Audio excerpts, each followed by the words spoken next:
আজ যখন কচুর শাক কিনতে গেলাম দোকানে, তো দোকানদার বলছে যে, "ডাঁটিগুলো কেটে দেবো শাকের?"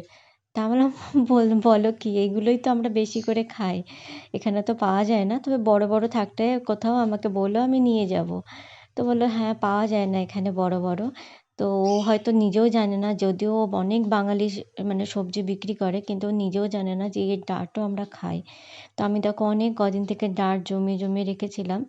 তো আমি ভাবলাম কি না একদিনেই বানাবো। পাতাগুলো খেয়ে নিয়েছিলাম, ডাঁটগুলো রেখে দিয়েছিলাম। তো আজকে কী করলাম, শাকের ডাঁটটা পাতাটা একসঙ্গেই দিয়ে দিলাম। তো বেশ অনেকটাই হয়েছে। হ্যাঁ, ২-৩টে মানুষের আরামসে হয়ে যাবে একটু, একটু করে খেলে। তো এখানে তো এইরকম করেই আমরা কচুর শাক খাই। ৫টা না ১০ থেকে ১৫ টাকা করে দাম নেয়। আর ওই কিনে নিয়ে এসে খাই। বেশি হলে হয়তো ২ আঁটি কিনতে হয়। তো যাই হোক না কেন আজকে তার সঙ্গে চিকেনও বানাবো। আর আজকে যেহেতু দশমী, যখন আমি চিকেনটা নিয়ে এসেছিলাম না, তখন যারা খায়ও না তারাও আমার দিকে তাকিয়ে দেখছিল। যেহেতু ব্ল্যাক কালারের একটা পলিথিনে দেয় না, তো সবাই বুঝতে পারে যে ওর মধ্যে ননভেজ আছে।